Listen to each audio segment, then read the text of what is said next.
रात के सन्नाटे में जब चांद बादलों के पीछे छिपा था, एक पुरानी जीर्ण शीर्ण ट्रेन रेलवे ट्रैक पर सरक रही थी।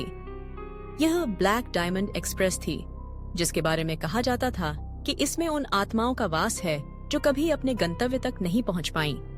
कहानी कुछ इस तरह थी कि सालों पहले एक भयानक दुर्घटना में यह ट्रेन पूरी तरह से नष्ट हो गई थी और इसके सभी यात्री मारे गए थे। पर कुछ लोगों का कहना था कि अमावस्या की रातों में यह ट्रेन फिर से चलती है, उन भटकती आत्माओं को उनके अंतिम पड़ाव तक पहुंचाने के लिए। उसी रात रोहन, एक अकेला मुसाफिर, किसी काम से एक छोटे से गांव जा रहा था। रात काफी हो चुकी थी और उसे कोई और साधन नहीं मिल रहा था। तभी उसे दूर से आती एक ट्रेन की आवाज सुनाई दी। अंधेरे में उसे एक पुरानी काली ट्रेन आती दिखाई दी। उस पर ब्लैक डायमंड एक्सप्रेस लिखा था। रोहन को थोड़ी हैरानी हुई, क्योंकि उसे लगा था कि इस रूट पर यह ट्रेन अब नहीं चलती। फिर भी कोई और विकल्प न होने के कारण वह झिझकते हुए उस ट्रेन में चढ़ गया। ट्रेन के अंदर का माहौल अजीब था। डिब्बे पुराने और धूल भरे थे। खिड़कियों से बाहर का कुछ भी दिखाई नहीं दे रहा था, जैसे उन पर कोई काली चादर बिछी हो। रोहन ने देखा कि ट्रेन में और भी लोग थे, पर वे सब खामोश थे। उनके चेहरे फीके और उदास थे, जैसे किसी गहरी पीड़ा में हों। किसी की नजरें ऊपर नहीं उठ रही थीं और उनके शरीर से एक अजीब सी ठंडी हवा महसूस हो रही थी।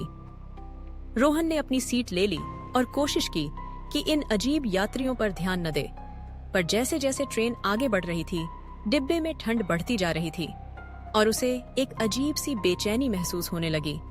उसने देखा कि सामने बैठी एक औरत लगातार अपने हाथों को मल रही थी और उसके चेहरे पर डर साफ झलक रहा था। रोहन ने हिम्मत करके उससे पूछा, क्या आप ठीक हैं? औरत ने धीरे से अपना सिर उठाया।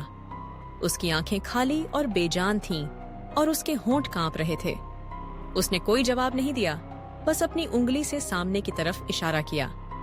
रोहन ने देखा कि जहां उसने इशारा किया था, वहां एक पुरानी घड़ी दीवार पर लटकी थी और उसकी सुइयां आधी रात के ठीक 12 बजे पर रुकी हुई थीं। तभी अचानक ट्रेन में एक तेज झटका लगा और एक भयानक चीख की आवाज सुनाई दी।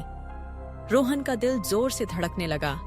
उसने देखा कि ट्रेन के डिब्बे में बैठे सभी लोग धीरे धीरे हवा में ऊपर उठने लगे थे। उनके शरीर पारदर्शी होते जा रहे थे और उनके मुंह से अजीब सी कराहें निकल रही थीं। रोहन समझ गया कि यह कोई साधारण ट्रेन नहीं थी। ये वे आत्माएं थीं जो इस ट्रेन दुर्घटना में मारी गई थीं और वह गलती से उनके साथ सफर कर रहा था। डर के मारे रोहन की आवाज नहीं निकल रही थी। वह अपनी सीट से उठकर भागना चाहता था, पर उसके पैर जमे हुए थे। उसने देखा कि डिब्बे की छत से पानी की लाल बूंदें टपक रही थीं, जैसे खून हो। हवा में एक अजीब सी सड़ी हुई गंध फैलने लगी। अचानक ट्रेन एक सुनसान जगह पर रुक गई। बाहर घना कोहरा था और कुछ भी दिखाई नहीं दे रहा था।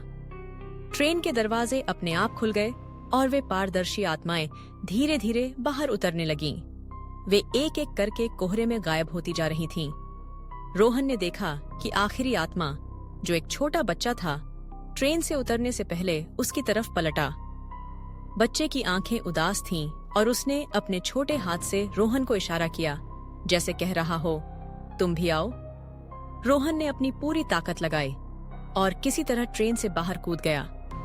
जैसे ही उसके पैर जमीन पर पड़े, ट्रेन के दरवाजे एक तेज आवाज के साथ बंद हो गए और ट्रेन धीरे धीरे कोहरे में गायब हो गई। रोहन वहीं जमीन पर बैठ गया, हांफता हुआ। जब सुबह हुई और सूरज की पहली किरणें निकलीं, तो रोहन ने देखा कि वह एक पुराने वीरान रेलवे स्टेशन पर था।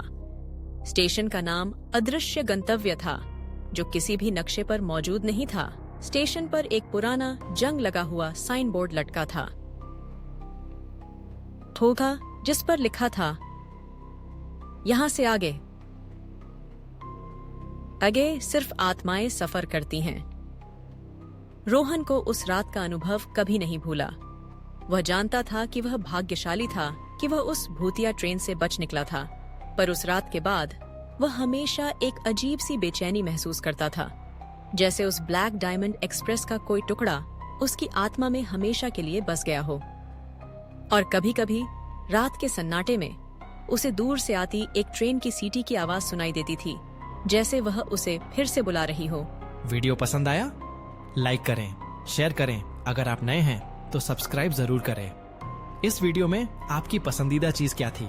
हमें कमेंट करके बताएं। हमारे बढ़ते परिवार का हिस्सा बनने के लिए धन्यवाद।